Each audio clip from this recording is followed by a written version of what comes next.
right, just about ready, folks. Just waiting for one screen to update. For those of you that are joining us tonight, there we go. All right.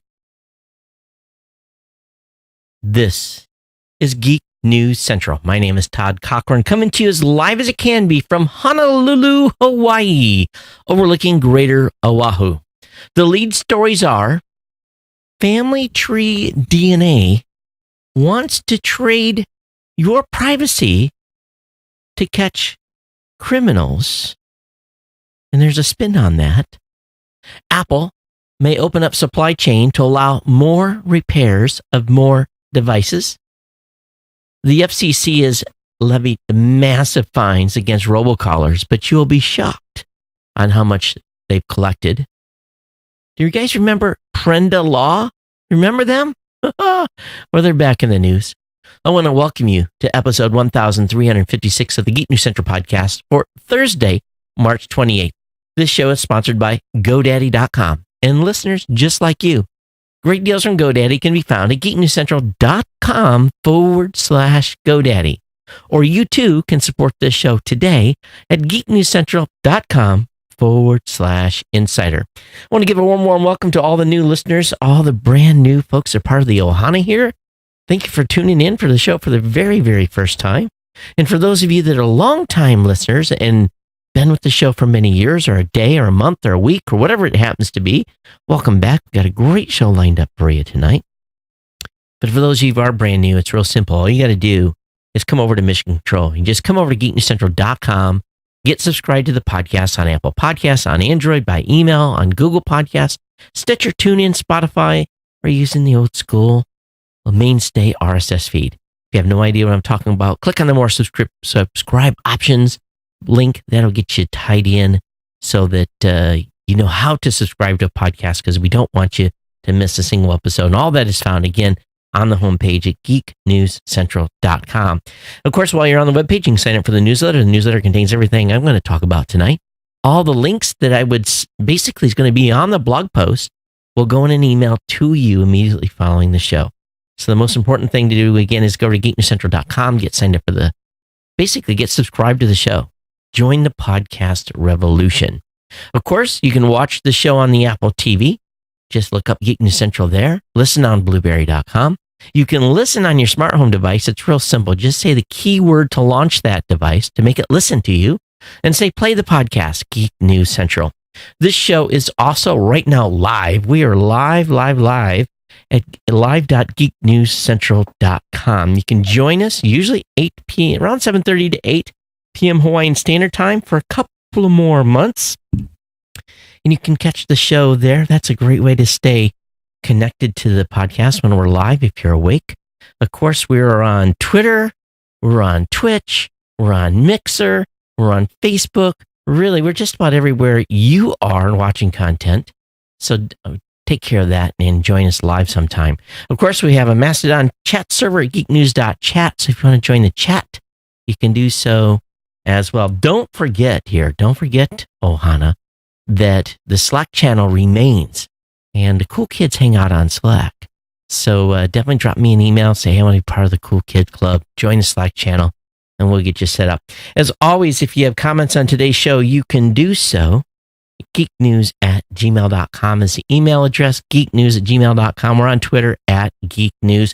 You can follow me on Facebook. Partner shows of this podcast include GNC Week in Review by Kirk, the Gadget Professor with Mr. Don Bain, the Pro Gear site by the GNC team, which will be really livening up here as we get closer to NAB, the New Media Show, co-hosted by myself and Mr. Rob Bellini, and of course the Podcast Legends Show.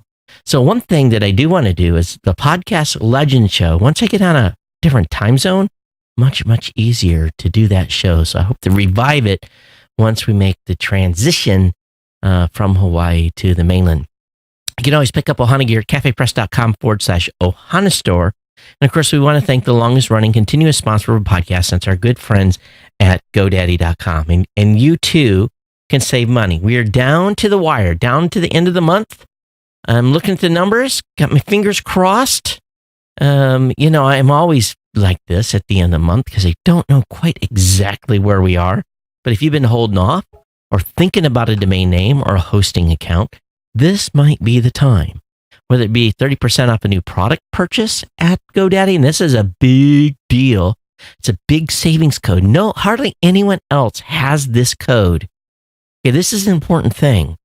We've got the great deals for hosting, excuse me, and the 99cent.com, but when you're picking up other stuff, that 30% code can save you huge.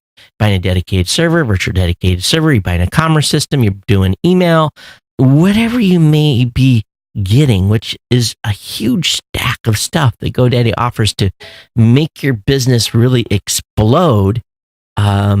This is where you can use that 30% off code. Of course, for new customers, for people that haven't purchased anything at GoDaddy before, or basically new or transferred .com, that 99cent.com is there for you. One-time good deal on that. You get to use that once if you're a listener of the show. One time, that's it. Of course, the $1 a month economy hosting, use these all day long. $1 a month economy hosting with a free domain. $1 a month managed WordPress hosting, again, with a free domain. All these for the first year, $12. Get you going. Get your free domain, get your website. Really, with that website or that .com costing $8.49, $350, $351 is what it costs you for a domain for the year. All right, or just break it down, $1 a month. So there's no one that listens to this show that cannot afford a $12 for the first year hosting account. Make sure you look at those ongoing year costs, of course, and make sure you lock in 1 year when you hit that subscribe button over there. $1 a month free trial of GoDaddy Website Builder, your choice of personal, business, or business plus plans. Again, all these codes are available at geeknewscentral.com/GoDaddy. We want you to use them. Your utilization of these codes keeps the lights on. It will hopefully help pay for my new roof,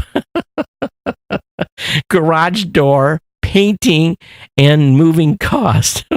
It's going to be a stretch, but thank you for your support again, and it keeps the podcast online. I'm excited about what we're going to be doing in the future here. And definitely keeps the independent writing team employed. They cost me money every month.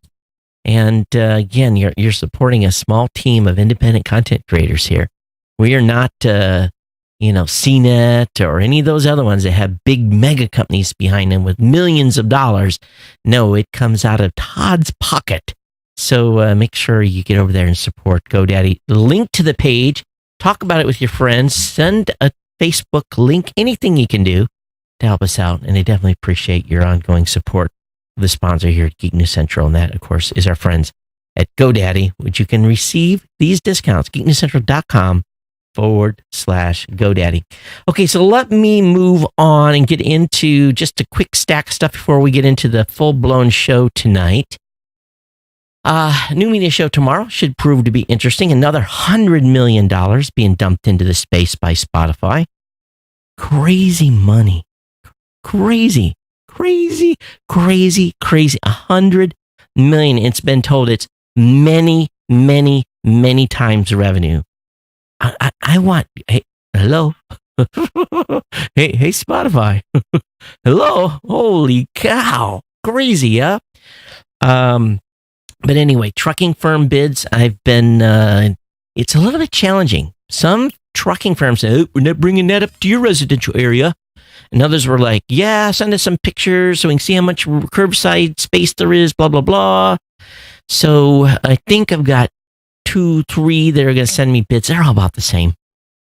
About $400 to $500. It's crazy to drop a 20-foot trailer, bring it 20 miles, drop the trailer, come back 4, 5, 6, 7, 8 days later, pick it up and take it 20 miles back to the container yard. And, but it is what it is, right? So getting that done. I've got the final bid on the container actually done. That came in this afternoon.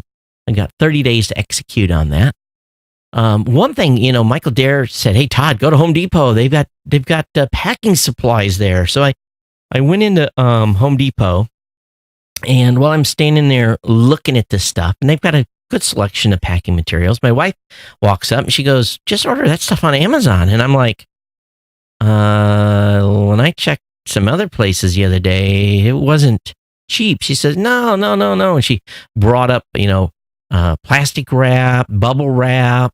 It all was $1 or $2 a piece, cheaper. And I thought, wow, I'm shocked, and of course I'm looking at it. I'm saying, well, it's right here in front of me. And she's like, all right, so you're going to save 23 cents on each one of those. You're going to use 100 of those. And, she's like guilting me into, making sure that I don't spend an extra $100, which is smart and everything. So I've been looking at pricing, and there's no shipping. I don't know how Amazon is doing it. I'm happy that they are, but who knew that you could order home shipping supplies from Amazon, and they're essentially cheaper than everything I can find here locally in Hawaii. I'm sure in the mainland, when you're in a non-Hawaii shipping zone, it's probably even cheaper, but you might even pick up locally cheaper than Amazon, but that's what it is. Also been talking a little bit with my sister, and I've got to get back into the space that I'm going to be putting the studio in, just because I need to run a tape measure. I need to get pictures so that in the several months before I am back there, or 6 weeks before I'm back there, I can really start to concentrate on what I'm going to do, and if I need to get some carpenters in earlier, all that stuff. So I'm scheduled to go to Columbus on September, my God, April 20th. I fly out the 20th. I get in Columbus on the 21st. I may just immediately drive up to Michigan, spend the night, do the measurements, get the pictures that I need, and then drive back to the office and be in mid-morning on the 22nd. It's too late to change airline tickets. It's not worth it to do it. And Sunday drive probably won't be so bad, and a Monday morning drive won't be so bad. But it'll all depend on how sideways I am from flying all night. But if I do, it's just going to be a day in and get the data and everything. Because I'm asking my sister for stuff, and it's hard to get everything that I want exactly that I want from her without me being there. So, but anyway, that's what's going on. And just, I was kind of thinking about that this afternoon a little bit. It isn't confirmed. I may not do it. I might be nuts to make the quick run up there, but because things aren't going to move that fast, because I'm going to have to, once I make a decision in my head that I'm going to have to be there and tell the carpenter this, and this. And we've got lots of Amish carpenters in the neighborhood, and they're really good. And I'll probably just use them to do the work. They're fast. They're reasonable. And I know when I get done, I'm going to have a quality product that's going to look fantastic. So anyway, we'll see what happens, but that's what's going on. So let's go ahead and get into, you guys, I've been talking enough about this move. I got to find insurance. That's the only thing I haven't found yet, is shipping insurance. So I got to do some Googling on that and see what I have to do to come up with shipping insurance. And I'm sure it's going to be easy. I just haven't looked at it. And so anyway, we'll see what goes on. All right, let me go ahead and pop these windows and we get this ready to move on. And if you're watching on any of the live streams, please say hello. If you're on YouTube, if you're on Facebook, if you're wherever you may be, wherever you're watching the show, give a shout out and say hi. Definitely would appreciate it. And that way I know that you're watching. All right, so let's talk about family tree DNA. This blows me away. The at-home DNA testing company Family Tree DNA is asking customers to share their genetic data to help law enforcement solve crimes. A video featuring Ed Smart, the father of kidnapping victim Elizabeth Smart, attempts to frame the sharing of its genetic database with FBI as a positive. According to MIT Technology Review, the video will air as an ad in San Diego, where police were recently able to solve a 1979 murder after finding a link in a public available DNA database. Now, let me explain that. Do you think you have any criminals in your family? Is there an uncle or an aunt or a someone in your family DNA tree, in your genealogy tree, that you think is a criminal? Is there an uncle's kid that you think killed somebody? Is there someone in your sphere of your family who has maybe raped someone? Because with them asking you to share your genetic data with law enforcement, you might be responsible for getting a family member put in jail. Now, in some parts of the country, that could go badly for you. And depending on your family and what they do and how they are, some family there's a rotten egg. Sometimes there is, or maybe you don't even know. So we all can feel when a loved one is the victim of a violent crime. I especially, I have a cousin. We've talked about on the show. Her 3 boys, were kidnapped by the father and more than likely killed by the father. Now, we know who the suspect is. He's in Jackson prison, not for murder, or for something like unlawful restraint or some type of a kidnapping type of charge. He's in for 10 years or so. But at some point, he's probably going to get out. Now, we can feel for our loved ones that are a victim of a violent crime and want answers. So on one side, if we have family members who have been the victim, we want those potential family members that are relatives to whoever may have done this to be able to voluntarily give up their genetic data. But if you're on the other side of the table and you're the family that has a bad rotten egg over there, do you want to be the one that causes that person to get arrested? In the case of the 1979 murder in San Diego, law enforcement found a distant relative of the murderer, Paul Jean Chatteron, whose DNA was in the database. Police then worked backwards to find Chatteron's direct family members, who also provided DNA. They were then able to identify him as the source of the blood found at the crime scene. While police are embracing genetic genealogy as a way to solve decades-long cold cases, privacy critics and bioethicists argue that such tactics intrude upon civil liberties. Family tree DNA does allow customers to opt out of sharing such information with law enforcement. Police can only access the same information that regular customers can on family tree DNA, but genealogy sleuths should be wary. A simple search warrant or court order can give the police access to even more of your personal details. They do say they will not voluntarily work with law enforcement and will require a search warrant. But it does give you pause to think about this. If you think you've got a relative that did something and you think that relative should have been punished, but never was, and all they needed was potentially some DNA, well, goes the other way too, right? So, what do you guys think about this? What do you think?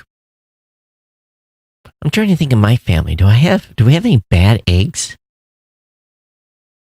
On the other side, no, not that I know of. Obviously the one bad egg is in Jackson prison, but he's not part of our genealogy mix. But, the way it's amazing how distant relatives outwards and downwards and even upwards of the genealogy food chain can be detected because of, so many pairs. So it makes you think a little bit, doesn't it? So I'd be curious. Are you going to make your DNA public? And if you want to reply by email, just send me an email, geeknews@gmail.com, and tell me, yes, if I do a DNA test, I'm going to make it available to to law enforcement. Having been prior military and had a DNA test taken, I already signed my rights away. My DNA and all my information is in the database already because of basically the military wanted to have a way, number one, if I got splattered in an aircraft crash, a way of identifying my remains. And number two, it just went into the database. And I'm sure a lot of federal employees don't know that. If they've already had DNA collected, that is, you've often signed your rights away to that information being made publicly available. All right, switching gears here. Kind of exciting news. An internal document shows that Apple is capable of implementing right to repair legislation. But this basically, the program looks almost exactly like the requirements of right to repair that has been proposed in 20 states. Now, Apple continues to fight legislation that would make it easier for consumers to repair their phones. But according to the presentation titled Apple Genuine Parts Repair, dated April 2018, the company's begun to give some repair companies access to Apple diagnostic software, a wide variety of genuine Apple repair parts, repair training, and notably places no restrictions on the type of repairs that independent companies are allowed to do. The presentation notes that repair companies can keep doing what they're doing with Apple Genuine Parts, reliable parts supply, and Apple process and training. So this, broadly speaking, is what right to repair activists have been asking for states for many, many years. And folks are saying this looks like a framework for complying with right to repair legislation. Kyle Willen, CEO of iFixit and prominent member of the right to repair movement, told the folks at Motherboard on the phone. He says right now they're only offering it to a few mega chains, but it seems clear to me that they would be totally possible to comply with the right to repair. I got a MacBook down here. The only thing we need is a motherboard, right? Motherboard and a keyboard, and it would be back in business. The one that got the chemical spilled on it. But no, those parts were not available. Maybe I could take it to Apple and have it repaired for a tidy sum. But interesting move here, huh? All right, so we'll see what happens. But hopefully they're loosening its grips on the iPhone and Mac repairs. It would be exciting if they did allow a little competition in the space. Maybe, I guess it all depends on the cost of the repair items. But when more people are allowed to repair, where's the savings at? Labor. If the labor costs go down, then the parts cost are what the parts cost. And you have a little competition in the space. All right, the FCC, listen to this number. Listen to this number. The FCC fined robocallers $208 million since 2015, but they've only collected $6,790. The FCC and FTC failed to collect the vast majority of robocall fines. They fined people $208 million. Now, for you that are on Verizon, don't leave tonight. If you're listening to the show during the day, don't go anywhere. I got big news, big news near the end of the show. All right. So these robocallers only paid up $67.90, and they got that information from a Freedom of Information Act request. Separately, The FTC has collected $121 million out of $1.5 billion worth of penalties issued against robocallers since 2004. The dearth of financial penalties collected by U.S. government in violations of telemarketing and auto dialing shows the limits that the FTC and FCC, the limits of what they've been able to collect. And oftentimes the FCC tries to settle with violators for some amount lower than the proposed fine. And, the FTC has more authority than the FCC to require refunds for consumers and shut down robocall operations. But it just goes on and on and on.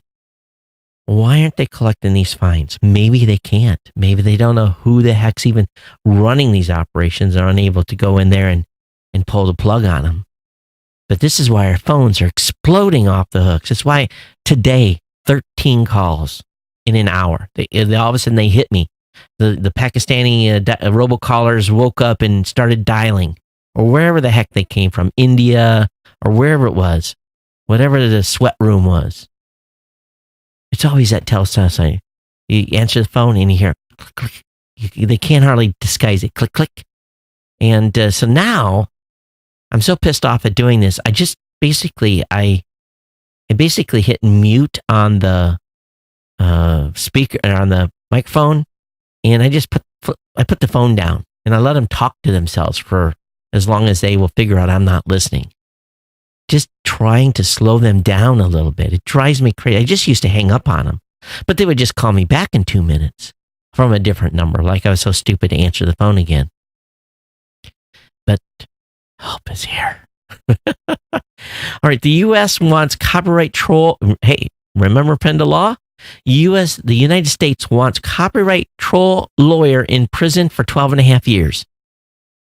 So Paul Hansmeier, one of the lead attorneys of the controversial law firm Prenda, of which the Pirate Bay played a crucial role in the case since it was where Prenda uploaded porn to extract settlements from alleged pirates, Hansmeier admitted his wrongdoing, but is requesting a more lenient sentence of a little over 7 years. The now defunct Prenda law firm repeatedly deceived courts. We talked about them a lot on this show. And of course, most controversial was a shocking revelation that Prenda uploaded their own torrents to the Pirate Bay, creating a honeypot for people they later sued over pirated downloads. And, we started talking about this a long time ago. And so anyway, we'll see what these guys actually get, what type of time he gets. In total, Prenda Law generated $3 million from fraudulent copyright lawsuits. Going to jail for 12 years, was that worth $3 million? But while it's by no means illegal to go after file shares, the Prenda attorneys crossed the line by repeatedly lying to or misleading the courts. This is where they got in trouble. And Hansmeier also filmed and produced many of the videos himself, leading the court to believe that they were from a third-party porn company. It's insane. Insane. So they're recording the pornos themselves. So I hope that he gets 12 and a half years. It's been a long time coming. It's surprising it's taken this long, right? All right, let's move on here. Oh, ho, ho, ho, look who's in the news. Huawei? The UK reports details new and existing Huawei security issues. The United States has been very vocal about its qualms by the Chinese tech giant Huawei, going as far as to charge it with a laundry list of crimes from stealing trade secrets to wire fraud, but the European governments have taken a more quiet approach. This may finally be changing. A new report reveals that the UK is unhappy with Huawei's tech and concerned about the risk it brings to the country's telecommunications networks. The annual report from the Uwe Cybersecurity Evaluation Center Oversight Boards points out significant technical issues in Uwe's engineering process that leads to new telecom risk. Additionally, Uwe failed to address the security concerns raised by the board in last year's report. And of course, Uwe says that it takes these concerns very seriously. But yet, we are arms of the Chinese Red Communist government. Do we not? How stupid can we be to not think that they're completely compromised? They're cheap. But yes, how can we not, even for a moment, think they are not completely compromised? This is just the tip of it's just, oh my gosh. We are so stupid. We are so dumb. And having shipped so much of our high-tech industry to China, chip making, all that stuff that we've given up here in the United States. They don't have to have a war with us. They just shut down the electronic food chain. Craziness. But let's move out of this world a little bit. The Hubble telescope, yes, it's still up there. It's still in operation. Captured a rare disintegrating asteroid. So, 2 long narrows of material streaming from 6478 Gault, a 2.5 mile wide rock in the main asteroid belt between Mars and Jupiter. Gault completes one rotation every 2 hours. It's so fast that the asteroid is flinging material off its surface into open space. And they say it is basically disintegrating. And it's got quite the light show that's been detected from the Hubble and the observatories here in Hawaii, Spain, and also in India. So some pretty cool pictures that they put online about this. And you just wonder what it looks like. You know, how much stuff is actually spinning off. It's got to be a lot to put up a light show like this. But anyway, a little bit of stuff going out in space. I guess you don't want to drive a spacecraft through that. We're dog setting right now. We got 2 doggies here. Do you hear them barking in the background? My wife's not home right now, so don't know. So they're having a time of their lives by themselves and barking, saying, "Hey, let me in." Have you heard of Kodai?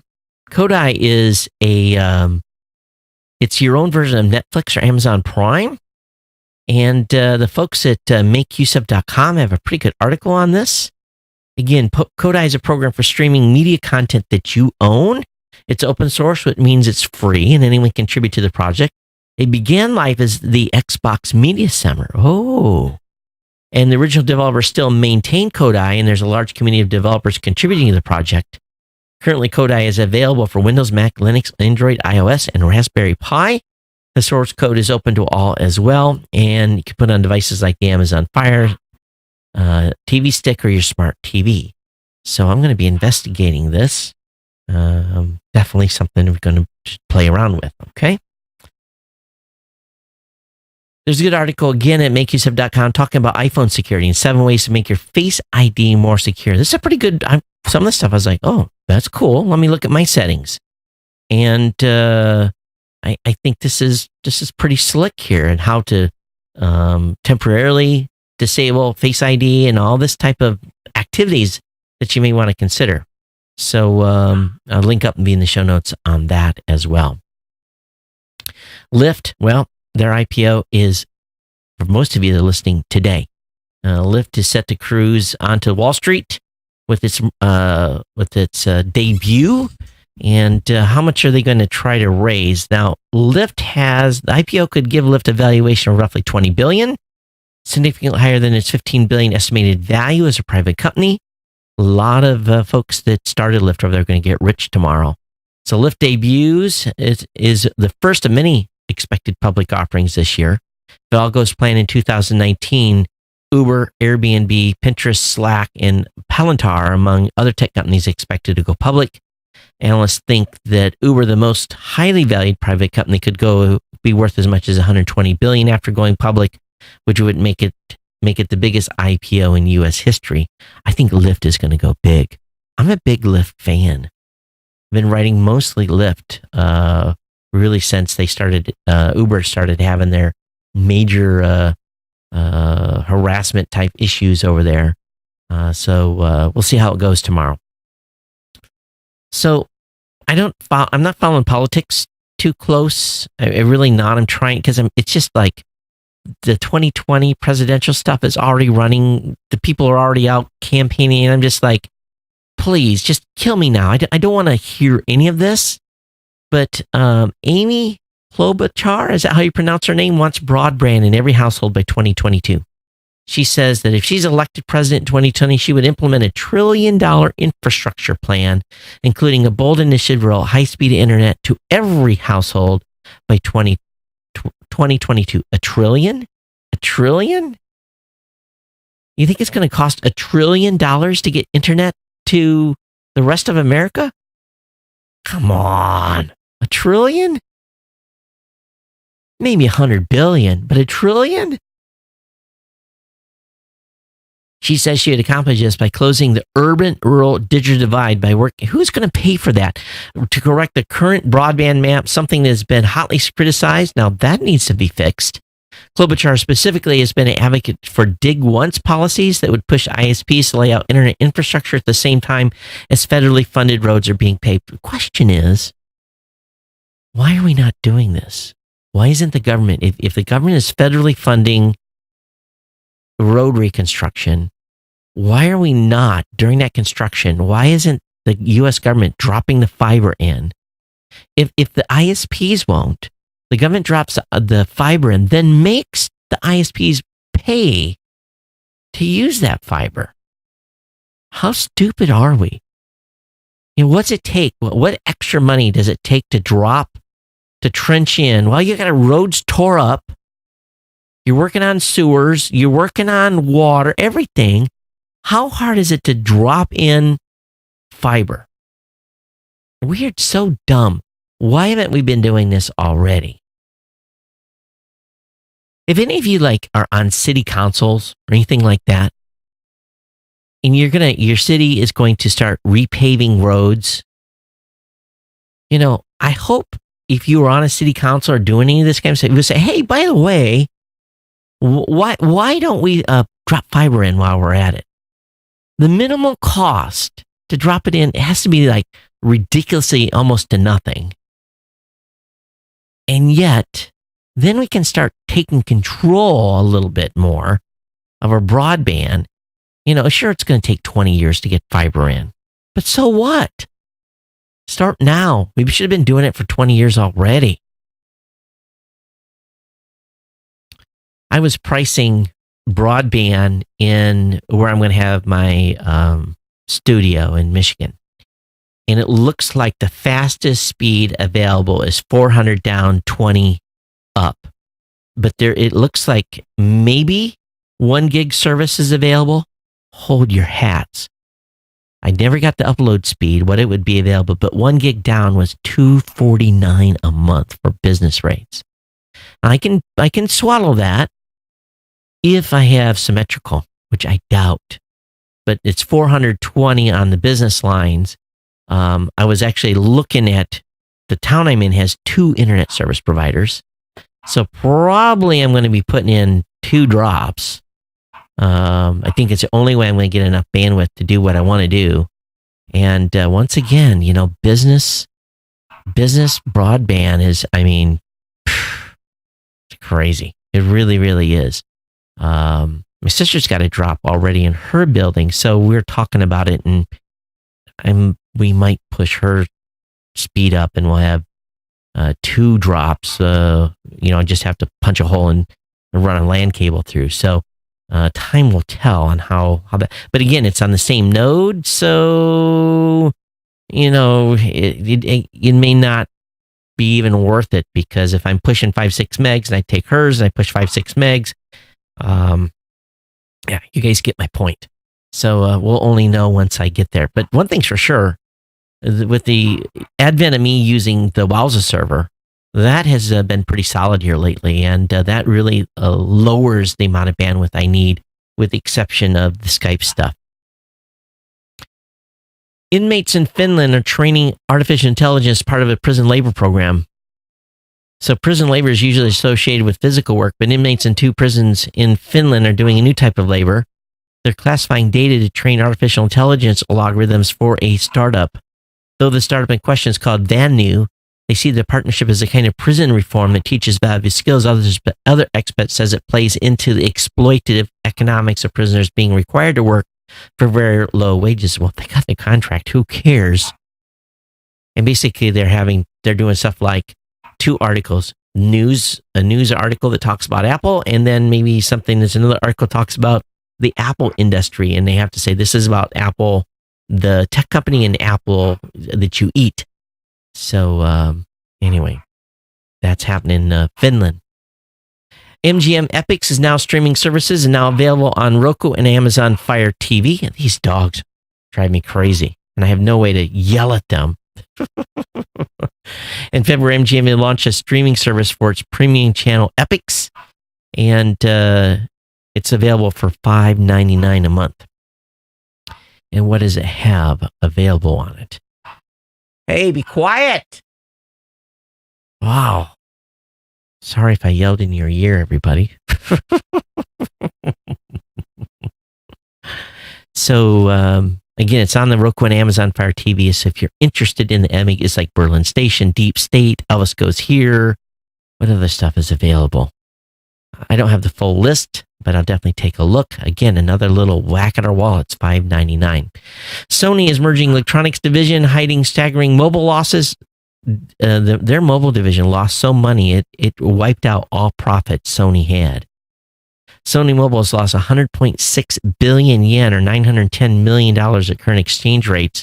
Sony Mobile lost enough in the most recent quarter to completely wipe out all of Sony's profits from movies. Over the last year, it lost more than a camera division earned in profit. Yep, they're in trouble. There's a good article over here on The Verge, and I guess I haven't been paying attention to the news. I guess I don't. I stay away from it, but I understand that the Midwest, some areas have had some extraordinary flooding going on. But AT&T is working with the Argonne National Laboratory scientists and their supercomputing power. The telecommunication company hopes to protect its infrastructure from flooding and extreme weather events, and a projected increase as climate change continues. Of course, they had to throw that in there. So they're basically looking at where their towers are and trying to make determinations on where they're going to run new lines and so forth, and what's going to happen to their above ground copper wire service when stuff happens in storms. So they're trying to get smart on what's going on with their infrastructure to plan for the future. So it's kind of interesting article in that regards. Apparently, there's a bug out there called Sirius Magneto, and it will likely be exploited in the wild by card skimmers. This vulnerability in e-commerce platforms is putting as many as 300,000 commerce sites at risk. So it's a SQL injection vulnerability that attackers can exploit with no authentication required. Hackers could exploit the flaw or take administrative control of administrative accounts, assuming the hacker can download usernames and password hashes. So where is this on? What is the platform? It's Magneto. Magento is the actual platform. So the ones that are affected are Magento Commerce, Magento Open Source versions. Anyway, the links in the further. So if you are running any e-commerce stuff, be aware there's some issues out there, and I don't know if there's patches or not. Twitter may label notable tweets that violates its terms. It will still take down direct violent threats and other tweets that cross the line, but they're considering a label again, for tweets that violates its rules, but it believes the tweet should remain on the platform because they're in the public interest. Oh, so are they going to start flagging the president's tweets? Twitter's head of legal policy and trust said in a Washington Post interview, such a label could put some context around a tweet so people are aware that the content is actually a violation of our rules and is serving a particular purpose and remaining on the platform. So that's an interesting development here. So they may label notable tweets that violates its terms. The FTC fined Office Depot $25 million for bogus virus scans. I wonder how much they're going to be able to collect. They'll probably collect about $30 from Office Depot. But they allegedly lied to customers in order to get them to pay for tech support. The retailer offered consumers a free virus scan, which would claim that the person's computer was infected with malware, even if it wasn't. Wow. To carry out fake scans, Office Depot used a piece of diagnostic software called PC Health Check, which is created and licensed by support.com. While the tool was supposedly running a virus scan on the customer's computer, the results it produced were actually based on a series of questions that the customers asked prior to the scan. Those questions include whether the computer is running slowly, receive virus warnings, crashes, often on display pop-up ads. If a person answered yes to one of the 4 questions, they would be told their machine has malware. Office Depot would then offer to fix the problem, charging up to $300 for an unnecessary repair. It's like going to the car salesman. Oh, yeah, your car's smoking a little bit as they pour oil in your carburetor. There's been a lot of talk. I'm switching gears here. A lot of talk recently about BBC wanting to add third parties to its sound apps. They're trying to balance Apple and Spotify dominance in podcast and music. So earlier this week, the BBC pulled its podcast from Google Podcast app and the Assistant platform after determining that it wasn't getting enough out of the relationship, quote unquote, specifically noting that Google wasn't providing it with enough, quote unquote, audience data and search links to its own sites and services. So in other words, Google wasn't providing enough spy information on its listeners. So the BBC announced it's working on an expansion of its own Sounds app. It's in talks with other media companies to add their podcasts and live streams to it. And move it hopes will help out not just the BBC itself, but other media owners to find some more competitive leverage against not just Google, but also Apple and Spotify. Oh, they're getting worried here. So I think the BBC, what they've done here is a bad thing, to be honest with you. And having their shows pulled from Google. Who's it hurting? The Android users. So you Android users out there, if you're searching for BBC podcasts, you can't. You have to go to the BBC now and find them. They're not in search no more. They're removed. You can't use the Google Podcast app no more. It's removed. It's craziness. Why would you ever shut down podcast distribution? I don't care where you listen. We are everywhere you listen these days. So, all right, eBay's using AI to help you shop for similar looking items. I keep hearing this. AI. Of course, we made an announcement yesterday about AI too, but when you're shopping, you probably have a general look in mind. But basically, eBay's using some algorithms. I was looking for some shoes, and they say if you look for a certain type of shoes, they're going to suggest some other shoes that are similarly looking and maybe cheaper. So that's kind of a cool feature. These dogs are going crazy. All right, the big news I was going to talk to you about at the beginning of the show. Verizon has launched a free service for identifying and blocking spam calls. Part of the features are free. Some of the features cost $2.99 a month. I immediately signed up for the $2.99 plan. The free gives you spam detection, spam filter, and report numbers. The call filter offers caller ID, personal spam list, personal block list, risk meter, and spam lookup. This app I immediately downloaded. I will be letting you know how it works. It's called Verizon Call Filter. And this to me is fantastic. Before your phone even rings, it will verify that a call is actually coming from the number it's posing as. The system is designed to prevent spammers from spoofing your local area code to make it seem like a call might be legitimate.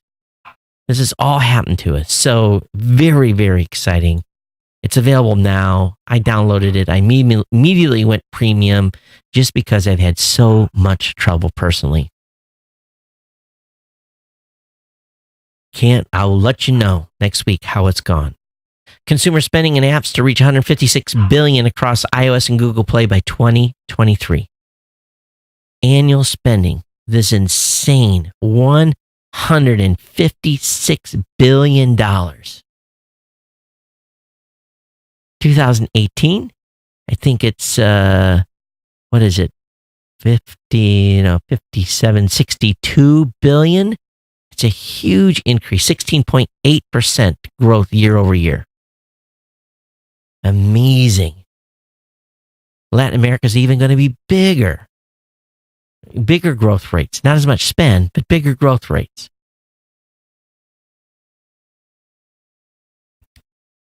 Big one here tonight. Leaked email reviews Facebook's intense internal discussion over Alex Jones' anti-Semitism post on Instagram. And they're looking to ban him. So here we go. The next hammer is about to drop on Alex Jones. He's going to have no place to go but his website soon. And they're discussing labeling him as a hate figure. And this came from the Business Insider show. Wow, can you imagine being labeled a hate figure? Talk about a business way to have your business. His business is, I think, already ruined, but can you imagine? You can't even imagine being, we're going to start labeling people. I guess we label people as terrorists, right? So a hate figure. You have labels for us now. What happens when you become listed as a hate figure? Do you not able to get on airplanes? No, do they, you shunned in public, or, what happens there when you're labeled a hate figure? That's new, right? Labeling people like that? I guess not. People have been labeled stuff for years, but that's a new one on me. Google Cuba deal could bring faster internet to Cuba. Google signed a memorandum with Cuba's telecom monopoly ETECSA to create a cost-free connection between the two networks. Doing so will boost Cuba's internet speeds, but this peering agreement comes with a catch. Cuba will first need to install a new undersea fiber optic cable to physically connect its network with a Google point of presence, and that could take years. So where do they have to run that to? Miami or something? Yeah, I'm sure that's going to happen right away. So interesting. All right, final article tonight. Are we really in a new space race with China and Russia? Are we? No, but I think we want to explore, don't we? I think Russia and Chinese, we've worked with Russia at the International Space Station, cooperated for science. Chinese, not so much. But the administration thinks we're in a space race today, just like we were in the 60s, and the stakes are even higher, which might be true. Space-based weapons could be very, very bad. Space-based weapons can do massive amounts of damage because of the terminal velocities they can build up on small objects. If you read any sci-fi magazines, all you got to do is accelerate a rock to a high enough speed and let it survive re-entry, and it has explosive power when it hits the ground of a nuclear weapon. Are we there yet? No, but very well could be soon. All right, let me see if I've got any. I know I got some email. Got an email from Jack. Let me find this. He queried up when I think he sent me 2 emails. He did. Am I supposed to read this?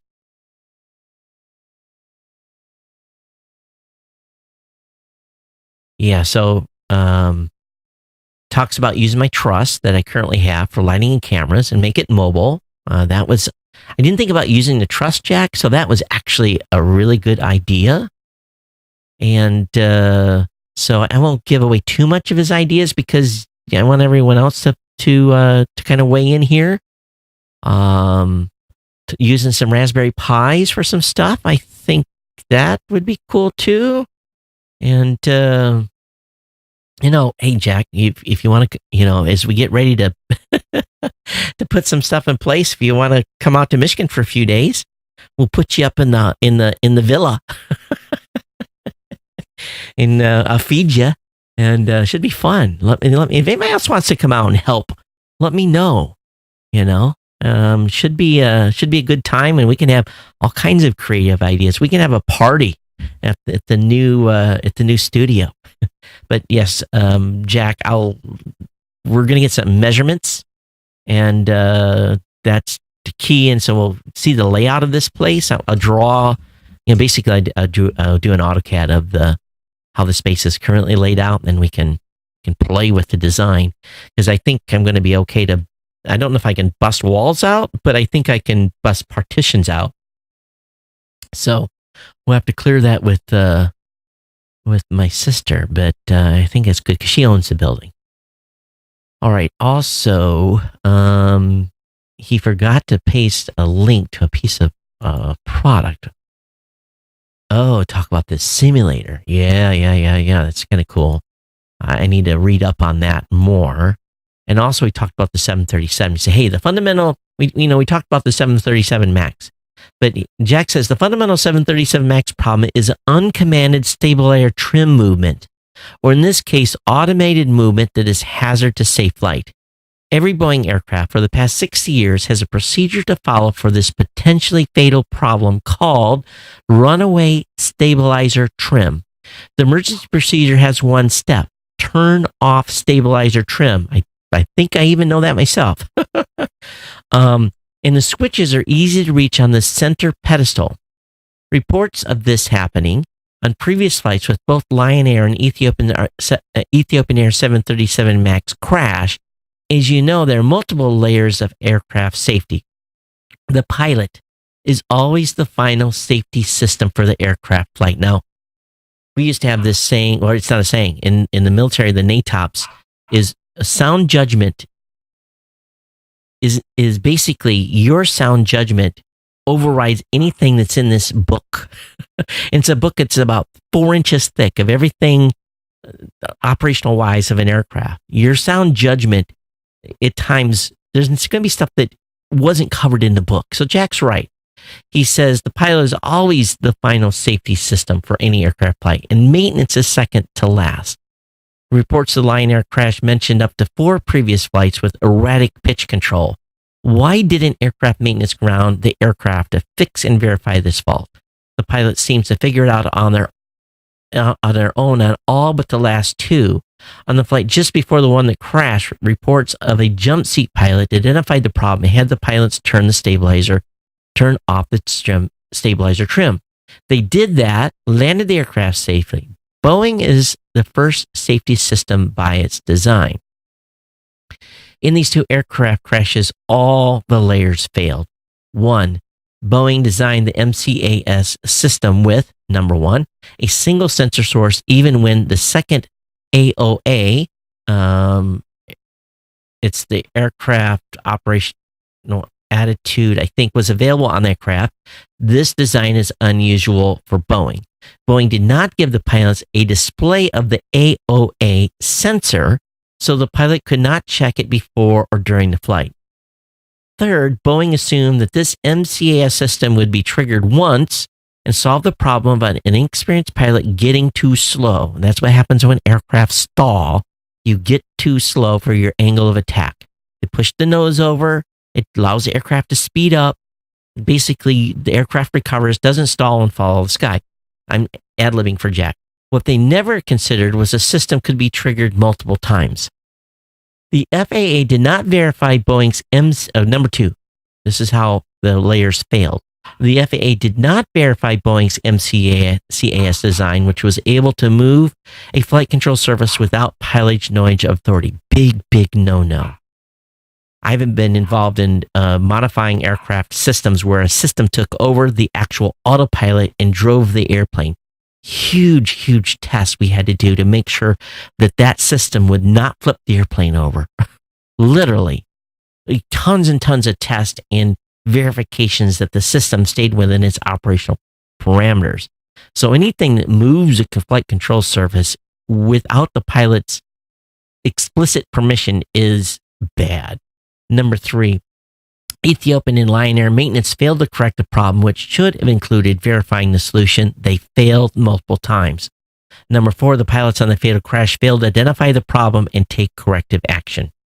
He goes on to say the failure was poor design and training from Boeing, poor training from both mechanics and pilots, and lack of experience. Reports of at least 5 erratic pitch problems on U.S. aircraft did not result in a crash. Nobody has asked why there were no 737 MAX accidents in the USA, Canada, or Europe. Highly experienced pilots and mechanics correctly identified and corrected those problems. The 737 MAX is safe to fly, but Boeing's design did not give some pilots enough information to identify the problem. Aircraft must be properly maintained and flown. In these 2 accidents, every layer of the aviation safety net diamond failed the flying public. Your producer, Captain Jack. And for those of you that don't know, Jack was basically qualified, I think, to fly any aircraft in the 737, every aircraft in American Airlines fleet. He was at one time the senior captain at American. That's how we have a serious authority on this show telling us how it is. And, you know, I just, there is a huge, and it's going to get worse, huge shortage of pilots in the United States. Globally, there's a huge shortage. So what you're going to start seeing is pilots with fewer and fewer hours in the cockpit moving up. And as the general public, we're going to have to pay attention to this.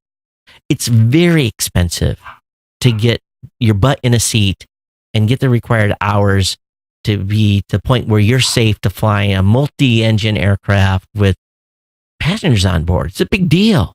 Big deal.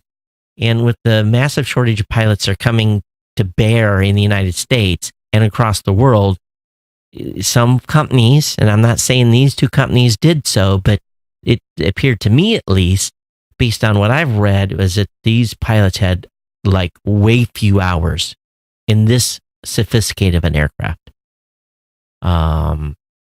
You got pilots that are leaving the Air Force and the Navy that have 2,000-3,000 hours in multi-engine, or maybe more, maybe 5,000 hours in multi-engine aircraft. They have seen almost everything. And yet they go into the training systems with the airlines, go through and get qualified and get checked out. Those are the guys I want to fly with. Those are the guys I did fly with for 25 years. You know, and every once in a while, yeah, you had a rookie pilot, but he was paired with a experienced pilot, and you know there was a little backslapping going on or whatever. You know, and people learned, and but we'll see what happens. If your pilot's young, if he's old, you probably give 2 thumbs up. But if your pilot's young, you know, give him a look. All right, we're going to wrap things up here. These 2 barking dogs are driving me nuts. Jack, thanks for your input. I definitely appreciate it. Do you think I should get my pilot's license, Jack? I've got a whole bunch. I got a whole bunch of money to spend from my GI Bill. Got like 40 grand. I don't know. I'm thinking about it. I'm going to need something to do. But I don't know. At 55, you know, it might be fun. But if I do it, I'm going to go multi-engine. I don't want to just sputter around in a Cessna because I don't trust them. You know, 1 engine to me is like, not so good. 2 engines, you can still land. So thinking about maybe getting them, trying to spend that money and get a multi-engine. I don't want to buy an airplane though. So maybe I'm wasting my money. I don't know. It's a thought. Be fun.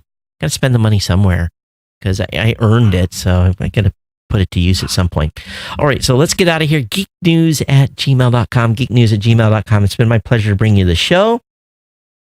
Thanks for being here. Thanks for being part of the Ohana, being part of the family. Don't forget about our sponsors at GoDaddy, geeknewscentral.com/GoDaddy, geeknewscentral.com/insider is your place to come in and provide, if you feel I deserve it, a $2, $5, $10, $15, $20, or $25 a month contribution to the show. $2 a day equals 6.7 cents. $2 a month equals 6.7 cents a day, approximately. So anyway, thanks everyone for being here. We'll see you the next time on the Geek News Central podcast. Everyone take care. Aloha.